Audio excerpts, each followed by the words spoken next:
పేద విద్యార్థులకు ఉన్నత విద్యను అందించడమే కాంగ్రెస్ ప్రభుత్వ లక్ష్యమన్నారు ఎమ్మెల్యే వీర్లపల్లి శంకర్. రంగారెడ్డి జిల్లా షాద్నగర్లోని జూనియర్ కళాశాలలో 800 మంది విద్యార్థులకు సొంత ఖర్చుతో మధ్యాహ్న భోజన సదుపాయం ఏర్పాటు చేశారు ఎమ్మెల్యే. తాను చదివిన కళాశాలకు తన వంతు సాయంగా కళాశాల నూతన భవనాన్ని నిర్మిస్తున్నట్లు తెలిపారు. నేటి నుంచి వార్షిక పరీక్షల సమయం వరకు తన సొంత డబ్బులతో విద్యార్థులకు మధ్యాహ్న భోజన వసతి ఏర్పాటు చేశామన్నారు. విద్యార్థులు ఈ అవకాశాన్ని వినియోగించుకుని చదువుపై శ్రద్ధ ఉంచి మంచి ఉత్తీర్ణత సాధించాలని విద్యార్థులను కోరారు ఎమ్మెల్యే. గత 10 సంవత్సరాల నుంచి కూడా నిర్లక్ష్యానికి గురైంది ఈ కాలేజ్ కాబట్టి, నేను చిన్నప్పుడు చదువుకున్న కాలేజ్ కాబట్టి ఈ కాలేజీలో నేను సిఇసి గ్రూప్ తీసుకొని మొట్టమొదటి ర్యాంక్ సాధించి మెరిట్ స్కాలర్షిప్ కూడా తీసుకోవడం జరిగింది కాలేజ్లో.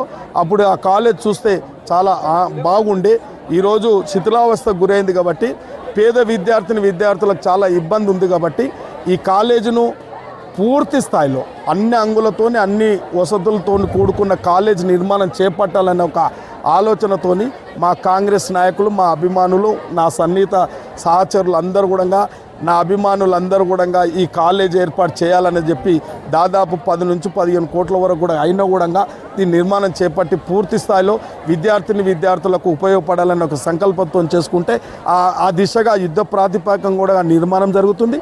మరి ఈ కాలేజీలో దాదాపు 700 మంది vocational, ITI, regular polytechnical college అందరూ కూడా కలిసి కూడా ఆడపిల్లలు చూస్తే చాలా బాధ అనిపిస్తూ ఉంటుంది నాకు. కాబట్టి వారికి మధ్యాహ్న భోజన వసతి కల్పించాలని ఒక సంకల్పంతో ఈరోజు పూర్తి స్థాయిలో 3 నెలలు వారికి భోజనం ఏర్పాటు చేసి చక్కటి విద్యను అందించాలని చెప్పి ఒక ఆశతోని మరి ఈ భోజనం ఏర్పాటు చేస్తే మంచిగా ఈ భోజనం తిని మంచి నాణ్యమైన భోజనం తిని చక్కగా చదువుకొని మంచి రిజల్ట్ తెస్తారని ఆశించే ఈ కార్యక్రమం చుట్టుకోవడం జరిగింది. కాబట్టి